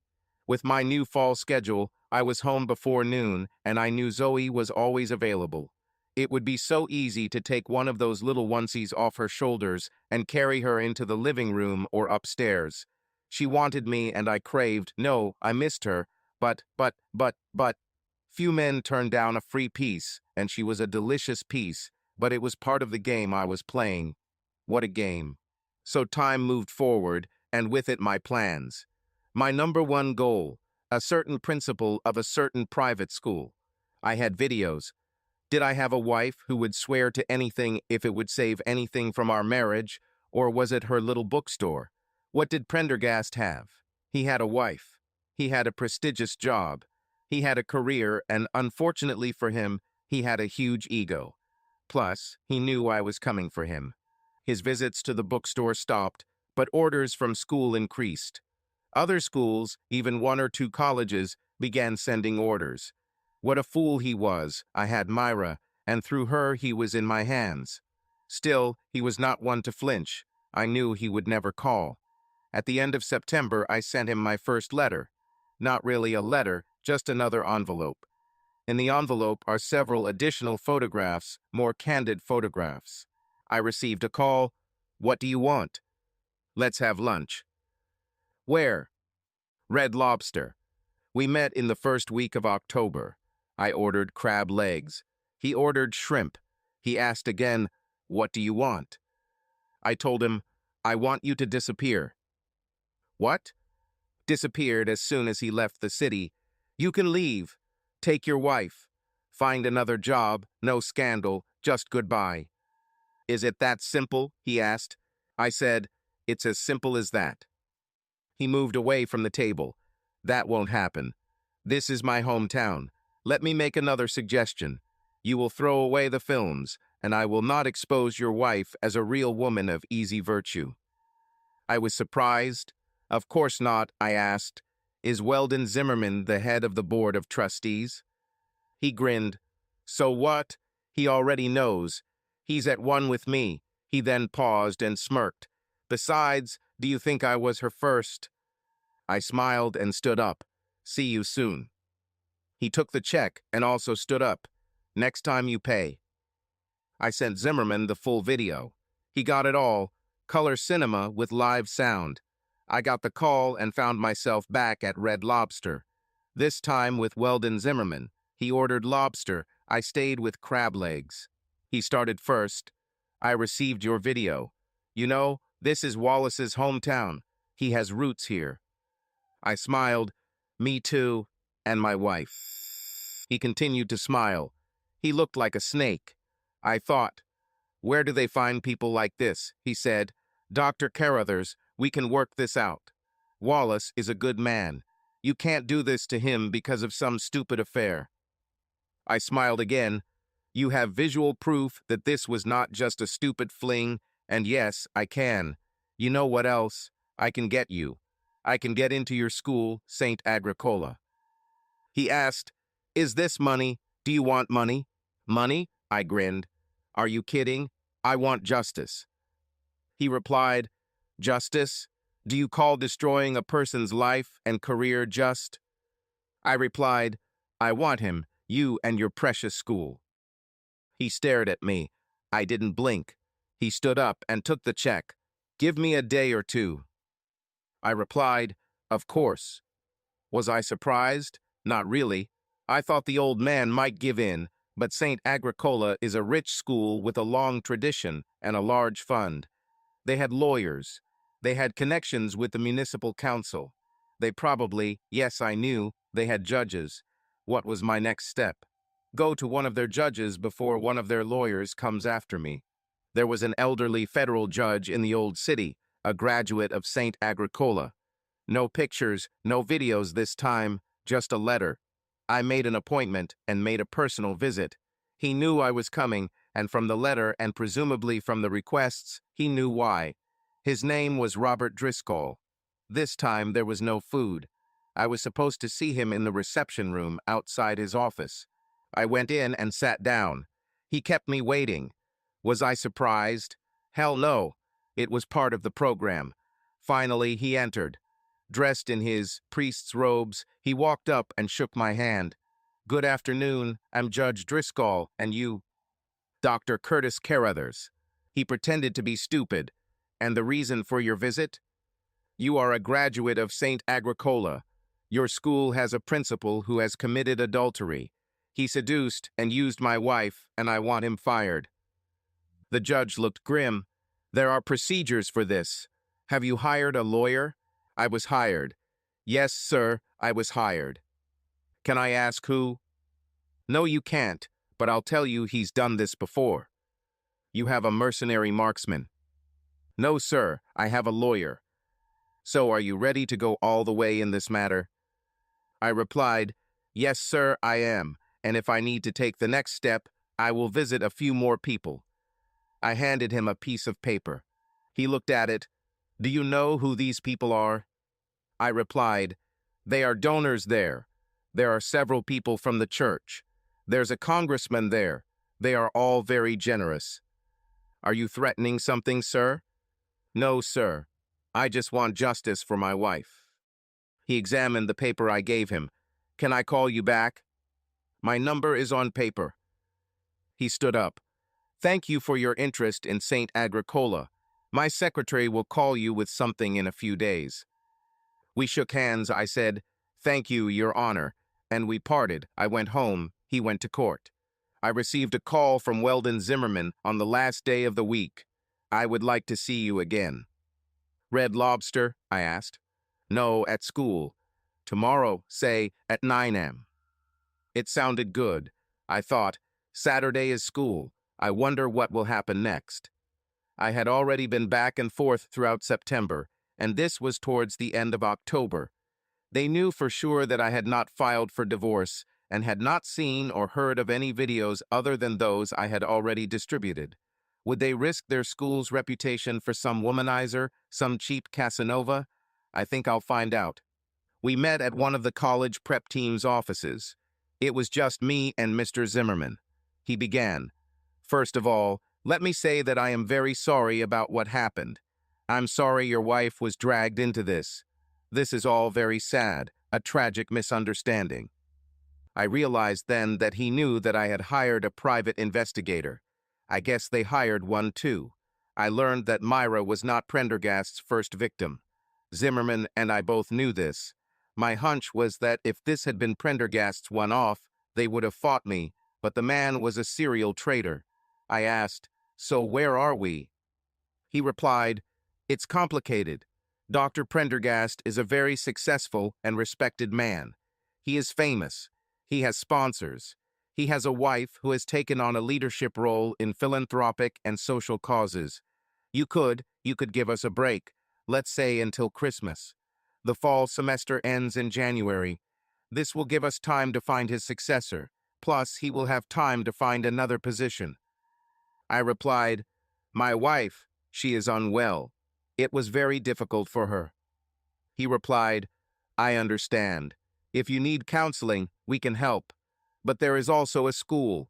We would like some assurance that once Dr. Prendergast leaves, there will be no consequences."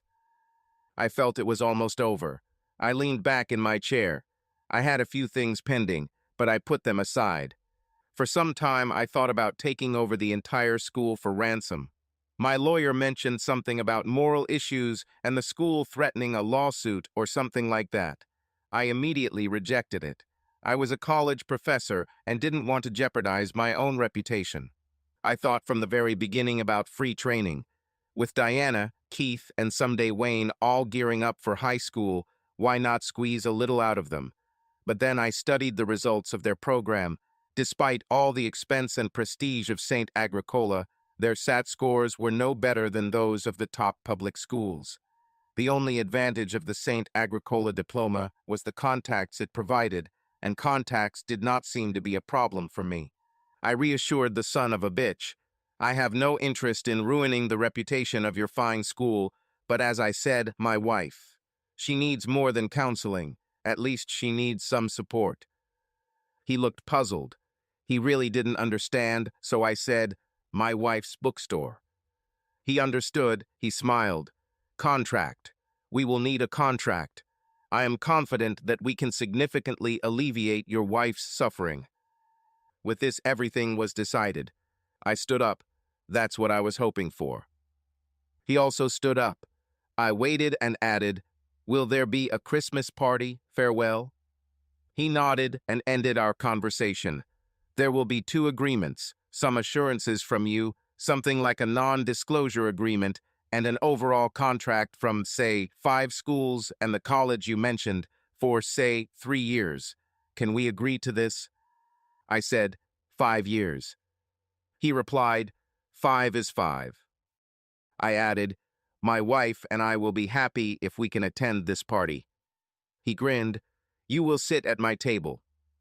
We shook hands. I got into my SUV and drove away. I won, or so I thought. I waited to review the agreements. Of course, I didn't look at them. I had a lawyer for this. Prendergast will be gone by January, and the 5-year agreement was more than generous. Who knew what Myra would be doing in 5 years, and for private schools, with their staff turnover, 5 years is a lifetime. It's time to settle accounts with Myra. I had all of October, November, and most of December to deal with Myra, come to an agreement on what to do about custody of Wayne, and then there was Zoe and my older children. Sure, I had a good income, and there might even have been royalties somewhere, but with payments on 2 houses, alimony, and child support, I knew I had to come to some kind of agreement. Plus, Halloween and Thanksgiving were approaching. I had been blacklisted by Zoe's parents for 2 years now, and my parents, after my first divorce, weren't happy with me either. It will be a busy season. I never regretted divorcing Zoe. She deserved it. But both sets of parents never saw it that way, and worse, her parents blamed me for her second pregnancy loss. Well, I didn't know she was pregnant, so they couldn't pin it on me. It was her infidelity, not mine. Her infidelity. I saw it, and she saw it as I saw it. So what was the need for marriage or reconciliation counseling? And listen to her whine and cry with a bunch of pathetic excuses. It wasn't in my nature. Hell, my insurance covered her grief counseling and medication, and when I returned from my trip, I helped with the kids. I helped right up to and even after, especially after I married Myra. No, I didn't owe Zoe anything. She owed me. About the fact that I returned that morning, found her and left. I didn't run away, I just went about my business. I worked hard. That was my PhD, the grand prize. I was assigned to a month-long trip to Greece and Turkey to study archaeological sites firsthand. This trip was supposed to be the icing on the cake, my ticket to greatness, my path to an Ivy League university. So I stayed away a little longer than I should have, maybe a little too long. So I did some things I shouldn't have done. So I ruined everything. But it was her fault. However, as they said when I returned, the train had left. So what? Zoe, Myra. Myra, Zoe. What was it? Who was that? Was it me? When I returned from the trip, I had a long talk with my father. For my brother and me, our father has always been a source of wisdom. However, I mostly disagreed with him, especially regarding Zoe. Zoe visited my parents while I was away. She put a fair amount of pressure on them. While I was finalizing the divorce, I agreed to listen to her lying story. The guy I found in bed with her was familiar to me. He grew up nearby and even dated her from time to time when they were in college. He was a semi-serious artist with a studio who taught some prime classes at a state art school. This guy is good, too good. Why are lovers always like this? They always have the right words, the right manners, all this, and the right interest. This one had it all: sophisticated, warm, sensitive character, proper, loose clothing, just the right amount of facial hair, appropriate fashionable spontaneity, comforting, gentle, persuasive manner of speaking. Spontaneity, that's what it was, what he had. He had spontaneity. He always knew what to say and how to say it. He should have been a used car salesman. And Zoe. Well, Zoe has always been a walking advertisement for Simp of the Month. That's what drew me to her. She loved everyone, saw the good in everything and everyone. I admit I was a little judging sometimes, a little hot spur. I see a problem, I go straight to the source, right by the throat. Zoe, no, not her, she always figured it out. She saw all sides of any issue. To her, everyone had a different point of view, never just black and white, always shades of gray. So that's it. Zoe, warm and caring, and the scoundrel, classic user. Add in Zoe's secret pregnancy and her very real anemia. I know I gave her medicine every morning. I know I did it that morning. I did. I know I didn't let my excitement about the trip distract me. No, this couldn't happen. I haven't forgotten. Her medications were not my responsibility. Not really. Not exactly. She was taking several types of medications. Anyone who has ever looked knows that there are dozens of brands of tablets and tonics for iron and hormone deficiencies. I watched. I even checked for side effects. Some medications have had negative effects during the first trimester of pregnancy. I didn't know she was pregnant. She didn't tell me. Only later did she admit that she hid it because she didn't want me to worry while I was away. Lying bitch. She also lied. And medicines. She could check the side effects herself. She didn't have to rely on me for everything. It is not my fault. I'll give her credit for the second pregnancy loss and subsequent depression. She never blamed me, not once, ever. Throughout that winter and spring before my trip, I researched, took online classes, and learned Turkish and Farsi. The trip was supposed to be a big step for Zoe and me. It was the completion of many years of work, a direct bridge to something truly meaningful professionally. This was our ticket to the Ivy League. Zoe knew this. I'm sure she was lying, lied about the guy. She knew that if I thought she was pregnant, I would postpone the trip, and then she would not have time for her lover. I told my father. I knew I was right. I told him I was right. He said I was wrong. He took her side. My father sided with the lying cheater. Okay, I let her tell me her lies. I let her tell her pitiful story. She was lousy too. Being anemic, she feels tired, kind of like daydreaming sometimes. All this has something to do with periodic hyperactivity of the spleen in combination with the same changeable shifts in hormonal activity. She could be active, excited, cheerful, and then slow, lethargic, almost like in a dream. I saw it in her. It could be disturbing, but sometimes I thought she was faking it to get attention. She said that her boyfriend used to come over when I was not at home. He came at night when I was teaching or busy at a seminar. He would come during the day when I was at school, doing research and writing. She said he must have been keeping an eye on my schedule. Okay, I could agree with that. I'm basically a creature of habit. Aren't we all like that? She said he always found ways to be there when the children were at school or asleep, or sometimes brought something, a game or something to keep the children occupied. He always had a reason to be there, to help. She said he was comforting, spoke so softly, was so calming, so comfortable and helpful. He showed her his works of art. That morning, she said, without medication, she must have dozed off. He must have carried her upstairs. He must have just started when I approached the bedroom door.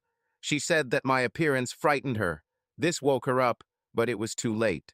She swore and swore that nothing had happened before. Never, never. She said he must have planned it that day, knowing I wouldn't be around. She said that after I left, she had never cried so much in her life.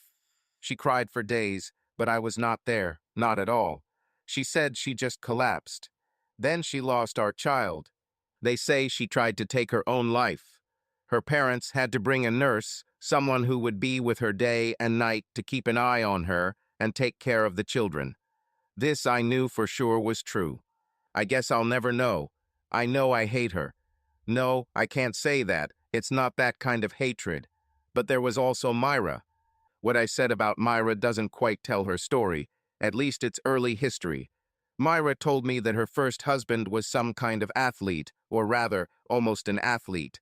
Football was his passion in college, and I guess he got too caught up in practicing, planning, and hoping. She said he was a good quarterback at his Division Roman III college, but nowhere near good enough for the NFL. He tried out as an independent player, but failed, tried out for another team, and failed again. This sent him into a downward spiral. Myra, the introverted, sensitive, classic caregiver, allowed her rescue mentality to kick in. The marriage didn't work out.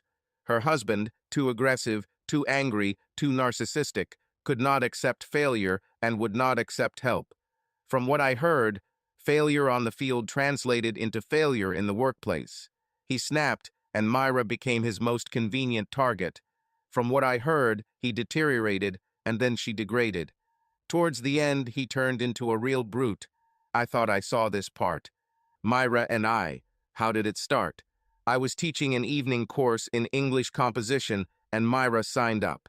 I noticed her, and since I was in the final throes of divorce and professional failure, I decided to make a friend. I tried to make eye contact. She didn't react. To make matters worse, she started in the back rows, but moved closer to the front. She rarely volunteered, but was always prepared with reading and homework. One evening, I noticed that she came home late and was in a terrible mood. After the lesson, I asked her to stay. We talked a little about, oddly enough, Cleopatra Roman VII, consort of Julius Caesar and Mark Antony. She loved classic history, read a recent bestseller, and was fascinated by the life story of an ancient Egyptian queen. Somewhere along the way, she mentioned that she had recently separated from her husband. I convinced her to have a late coffee, and that's where it all started. It wasn't love at first sight, but she was very beautiful and an interesting conversationalist. After a few coffee breaks after class, I talked her into going on a date, but when I came to pick her up, she wasn't where we agreed. She lived on the third floor in an old group of garden apartments. She should have been outside, but she wasn't. I got up and found her door ajar. I walked in and found her curled up in the corner. Then she told me about her ex-husband. I knew he wasn't someone I wanted to get involved with, so I did the smart thing, persuaded Myra to obtain a restraining order. This slowed him down, but he didn't just disappear. There was another incident, but with some encouragement, she called the police. A report was filed, and that was almost the end of the first husband. However, I had a problem with Myra. What's wrong with Myra? We met by chance. We started dating. I found out about her cheating, abusive husband, but Zoe said something, and Myra's first husband said something too. Zoe said I should remember the story of the African hunter who killed the lion. How he described the ferocity of the lion and how he almost died killing it. Zoe reminded me that the lion had a story too, a story the hunter never told, a story I might want to know. Then Myra's first husband said something. He said that now that she is mine, she is no longer his headache. I never asked him what he meant. I think it's time to find out. I reconnected with a detective I used to get information about the school principal. I asked him to find the address of Myra's first husband. It turned out to be easy. He still lived in the area. I decided to visit him. Myra's first husband was Jerry Battaglia. He had something to say. We agreed to meet at the local Denny's. Over eggs and pancakes, I learned the story of the lion. I asked him, "So what happened between you and Myra?" He replied, "First, I want you to understand that I loved her very much, and I probably still do, but now I am married to a good girl. We started a family and everything is fine with me. I think about Myra sometimes, but she's strictly in my rear mirror. I don't want any problems." I told him, "She and I are still living together, but I'm going to divorce her because of infidelity." He said, "It's sad. I had the same thing." I said, "Wait a minute. Wait. She said you cheated on her and she had to leave." That's when another story came out. First of all, he said, "I never cheated. It was Myra who broke the relationship." Considering the director, I wasn't entirely surprised. That's what Jerry told me. He met Myra in college through a mutual friend, another football player. As he said, Myra was not a woman of easy virtue. She was just easy. She had her own dreams, and one of them was to marry someone who would bring her fame. She saw herself as the wife of some NFL or NBA superstar. Black, white, yellow, she didn't care. The main thing was attention, enjoying the reflected glory of everyone's idol. He explained that all the boys loved her, not for sex, but for her personality, pleasant nature, and how she could boost a man's ego. But she missed the fact that they were attending a Division Roman III college. Jerry admitted that he also missed it or hid it. When he wasn't chosen, he tried anyway, but it didn't work out. Of course, he was disappointed, but his disappointment was nothing compared to hers. He said she began to humiliate him, not in big things, but in little things. At parties or any time they went out, she always reminded him of the failure, of how he had let her down. Jerry admitted that he took it to heart, but moved on with his life. He found a job at a local insurance agency. He was determined to climb the corporate ladder. He said he worked hard, but that meant nights spent selling policies. He came home exhausted. Myra never worked. She sat at home and waited. Eventually, he said, she got bored. She needed to get out. Sometimes he came home and she was gone. It didn't take long to figure it out. She was on a search again. She needed this holy grail. Unfortunately, there were men who were ready to fill her head with promises, but there always had to be some kind of quiddy about the quo. The first time he found her in a nice restaurant. The second time the restaurant wasn't so good, and the third time she was hanging out at a bar. He walked in and she acted as if he was not her husband. She introduced him as her friend. So there he stood, her friend, loser husband. They, not he, were all laughing and chatting. One of the guys went too far with her, so Jerry said he grabbed her wrist and pulled. She didn't resist, but she didn't help either. As he pulled, the guy hit him. He missed and hit her instead. She came home but moved out a few days later while he was at work. Through it all, he said he still loved her. He wanted to make peace. He found out that she had started attending my evening classes. He tried to reconcile, but she didn't want to. He said that was around the time I showed up. By then he had reached his breaking point, tried to see her again, found her dressed up and ready to go out. He lost control. He destroyed her apartment, but never hit her. He made it clear that he would never lay a hand on her. A few days later, he was notified of the injunction. Even then, he tried to see her again. She left a message telling him to leave her alone, that she had found someone else. Then he said he gave up. I told Jerry my story. He said he wasn't surprised. He listened and thought that she had switched from star athlete to great scientist. It made sense, but my problems with Zoe ruined my academic dreams. Jerry said Myra must have realized this and began planning her next move. She already had a store, Wallace would be the director. What could be better? I agreed, but only up to a certain point. I doubted it was Wallace, more likely the store. I came to the conclusion that the store was most important, more important than me, our marriage, Wayne, everything. About Jerry's story, I half believed what he said, but it was enough. To make matters worse, I got rid of one headache and jumped straight into another. Moreover, Myra's alibi for me matched the alibi she gave to Jerry. She was a sick puppy. It was time to leave. But I had 3 children. I had obligations. There were my father and mother. What would they say? It wasn't just my needs. I was raised to be a man, and a man takes care of his people, all of his people. There was no easy way out. I had to solve many problems. Okay, I decided to play to the end with Myra. I thought that with her past, she would probably move on soon, always in search of that golden fleece. But Zoe, what about her? Since Zoe's expenses took up most of the money, she had to be my first order of business. But this led to another little problem. What really happened to Brandon? I needed to see her. I forgot how difficult, and at the same time simple everything was with her. We never had that quarrel, that cruel, terrible, bloody showdown that I diligently avoided. I knew this was going to happen, but I knew I needed to control my anger, but I needed to know the truth.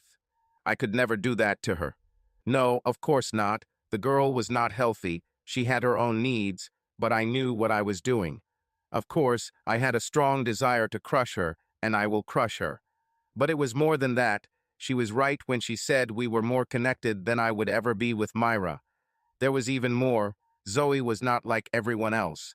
Zoe was a naturally weak person, weak in ways not easily described. She loved children, loved having them, but she lost a child twice, and both Diana's and Keith's pregnancies were nerve-wracking times with Mom lying down most of the time. Worse, her losses were physiologically and emotionally devastating. I was there during the first and its aftermath, but I mocked her suffering. It was my shame. But Zoe was weak. Weak in communication skills with people. I mean weak in the ability to see people for who they really are. She was an only child. I can't say her parents were much older, but to them Zoe was that wonderful gift they thought they would never receive. Result, they devoted all their time, money, everything they had to her. To say that she was spoiled would be a mistake. She was treated like a beloved pet. Never scolded, never severely punished, always the center of attention, but somehow she still managed to grow into the wonderful person I met. And then there was Brandon. Brandon was very similar to Prendergast, a schemer and manipulator. My concern was not so much how far this rogue had gone. My concern was how much Zoe would admit. Zoe loved me, she would have done anything for me, but she was fragile and emotionally needy. Looking back, I believed that before things went wrong, I was a good provider, but not much of a caretaker, hence the opportunity for Brandon. My career and ego were pulling me in one direction when she desperately needed me to be somewhere else. Well, her weakness and my big plans have turned everything into nothing, so maybe it's time for me to turn my attention to major responsibilities. Now it's time to be a husband, a father, a provider, and last, but not least, a big academic superstar. I felt like I had to do it, even if it meant more pain, pain for her and for me. There was no reason to punish Zoe anymore. Moreover, I had to face my own demons. I needed her too. She satisfied something in me that I just couldn't explain. Maybe it was the feeling of a heroic husband and super dad. Who knew? What have I already done? It was easy. I was in and out of my first house all the time. I installed cameras in the master bedroom and kitchen. I activated the app on her iPhone. Yes, she had been celibate since we separated, and I had proof. I've thought of everything. Zoe was supposed to be Hector to my Achilles. My dream marriage was my Patroclus, and her infidelity killed him. Of course, Hector killed Patroclus by mistake. Was Zoe's infidelity the same? It doesn't matter. It's my responsibility to hold her accountable. I will crush it, destroy it, but like Achilles in the end, I will return the defeated Hector to his family. I won't just trample and trample and trample. I called and told her what I wanted. She agreed. I waited until Myra came home, and then went to her. It was past 10 p.m. The children were sleeping. She met me at the door, fully prepared, dressed in a soft, loose, transparent jumpsuit. It was, as always, a pale blue color that matched her eyes perfectly. She had all her other armor on. Pale blue eyeshadow, soft pink lip gloss, hair combed and styled just the way I liked it, manicured fingernails and toenails, the right perfume. And decorations. A thin gold necklace with a single diamond pointing to two perfect breasts, quarter-carat studs sparkling in the dim light of our dimly lit foyer, a bracelet with small diamonds and blue sapphires. I swallowed. I knew it wouldn't be easy. I remembered my pets, a guilty puppy, sad eyes, waving only the tip of its tail. Decent people do not abuse animals or vulnerable people. No, I won't hurt her anymore. Damn, I've already done enough. I entered. She assumed the desired expression on her face. Her liquid blue eyes blinked like crazy, not quite tear-stained, but also not confident. Her lower lip trembled slightly. What a manipulative bitch. No, not a bitch, a desperate ex-wife and mother. I headed into the office to my favorite chair, but she stood in the way. There's a ton of laundry in the room. Can we use the living room, please? Sure, I thought. The living room is suitable for what I have planned. We entered. I sat down on the sofa, position of dominance, legs crossed, hand on the back. She sat down next to him, kneeling down. Freshly washed, her skin was pink and shiny. I smelled her perfume, Chanel Chance, my favorite. I started. More than 2 years have passed. Do you know what you did? She fell into my arms. I just know that I love you. I pushed her away. You were a cheater, that's why I divorced you. I thought, get it. Her bottom lip trembled. I used poor judgment. I shouldn't have trusted Brandon. I thought, Brandon, like Casanova, wasn't big. She continued, I should have told you I was pregnant. I shouldn't have made you responsible for my medications. I was wrong. It was all my fault. I'm so sorry. I've loved you since that first day. Do you remember that first day? God, I hated that she mentioned that. Yes, I remembered. It was at the end of September at some random match, it seems, rugby. I was there alone, sitting in the stands, studying and trying to catch some sun. Like Scarlett O'Hara at a barbecue, she was surrounded by her usual entourage of admirers. She was a freshman. I was a sophomore. I heard her whisper, "Who is it?" She secretly pointed at me. Someone said, "Nobody, just some dirty nerd." I was dirt too, dressed in faded dirty jeans and a torn t-shirt, dirty unkempt hair. I think I was making a statement too. She stood up. She left her pack of adoring fans. She came and sat down next to her. "What are you doing?" she asked. I said, "Trying to get some fresh air before I go to my part-time job." I've seen her around, Miss Prom Queen. I remembered being jealous of all these guys. To all her star-eyed fans, I added, "Some of us have to work to get through college." I wasn't trying to be nice. I knew I never stood a chance, not with her. She put her arm around mine. "I need a chaperone for the college president's dinner this Saturday night. Will you be my chaperone?" I was stunned. I was truly stunned. Only a select few students attended dinners with the president. I asked, "Why? Why do you want me?" Her answer, she said, "Because I think I'm falling in love." It was good. Little minx wanted to make a fool of me. I grinned. I was always good at grinning. "Me? You're kidding." She purred back, "I watched you, and I know you watched me. You were like a puppy, following me, too afraid to say anything." I frowned. "Me?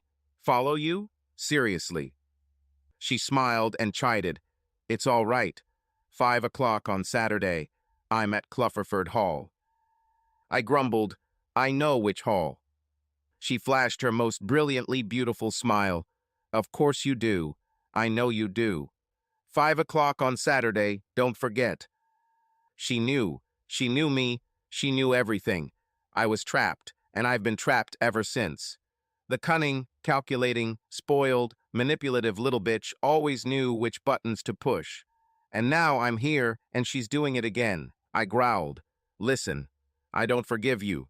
You're a lying, cheating bitch. You cheated on me and I hate you. She held my hand in hers. She kissed her. Yes, for you, I will say that it may all be true, but I still love you. I fell in love at first sight. You were outside Clufferford Hall, looking around. You were looking for me. I knew it. My friends told me. You didn't see me, but I saw you. You were so stupid and pompous. I fell in love with you. I will always love you.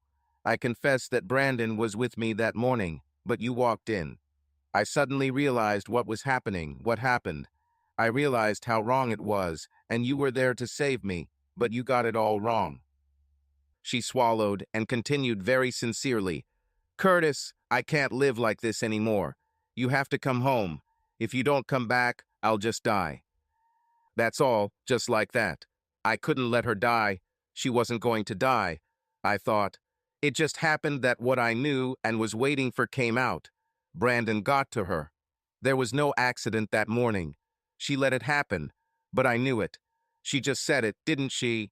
Didn't she say? Well, didn't she say? I always knew. But so what? It was old news. She has been a good wife ever since. Hell, she held on to the ring even after I married Myra. It was devotion. I was her holy grail. What was the point of drowning her face in the mud again now? That, after more than 2 years of suffering, prayer, and hope, she deserved her redemption. I needed to get back to my plan. I said, well, I don't love you. I saw that it didn't matter. I could give her poison. She would accept it. She was set up for the long haul for life. I continued, I can't afford 2 mortgages and 2 separate families.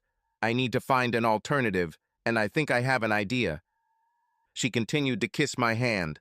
I will do whatever you want. I love you. I thought, bitch, but I said, here's what we can do. I'll let you marry me again. I'll come back here. That way I won't have to pay child support for Diana and Keith. She was already on my lap. I love you so much. I will take my medicine. I will wash your clothes. I will cook your favorite dishes. I will be your slave. I will make you so happy. I pulled my hand away and interrupted her. Shut up. Just shut up. It's not that simple. I'll demand a prenuptial agreement this time. No sentimental returns. This will be a business deal, strictly business. She grabbed my hand again. I will sign anything you say, do anything you say, go anywhere, be anything, as long as you come back to me, into my life, into my heart, and into our home. She especially emphasized our house. I thought my plan was good. I told her, you're really going to have to follow all my instructions. She cried, not loudly, just tears silently flowing down my cheeks, her right hand pressed to my chest, her head right under my chin, her hair tickling my nose. Lying bitch, she needed a kiss. She really needed it. I held her neck with my left hand. I lifted her face up with my thumb and forefinger. Eye to eye, almost nose to nose, I wiped away her tears with the fingers of my right hand. You will have to do whatever I say. Can you hear me? She nodded vigorously. Oh, I will. I will. I will continue to help Myra with her store until she can handle it, and I don't want any of your lying manipulations when I help her. Her soft cheek was right next to mine. I felt her hot breath, felt her hot body. She sang, no, sir, no manipulation, and I will help her too. You will see. You will be so proud of me. I growled, or tried to, just so you know. She breathed, oh, you fool. I know you. Of course you have to take care of Myra, and you know how much I love Wayne. I'll take good care of him and help Myra. You'll see, I love them both so much. And Kate and Diana will be so happy that their little brother will be here. You will see, I love you so much. I will make you so happy. I sighed. Just so you know, so you understand, I'm in charge. I make all the decisions. She sat down right next to me. She kissed me on the cheek. Oh, I understand. You're in charge. You make the decisions. You do everything. Well, I think I showed her. I put her in her place. I put her in her place, so I kissed her to seal the deal. Then we made love. And that is all. Time has passed. The months have flown by. Zoe and I, we got married again, this time in a simple civil ceremony. Her parents, my parents, Kate and Diana, my brother and his wife and children, and oh yes, Myra and Wayne were there. I made Zoe sign a prenuptial agreement. She didn't blink an eye. This was months ago. She's pregnant again. So what? We can afford it. At least that's what I think. Doesn't matter anyway. My book, yes, contract. They printed several thousand copies. Nobody wanted her. I think she was too boring.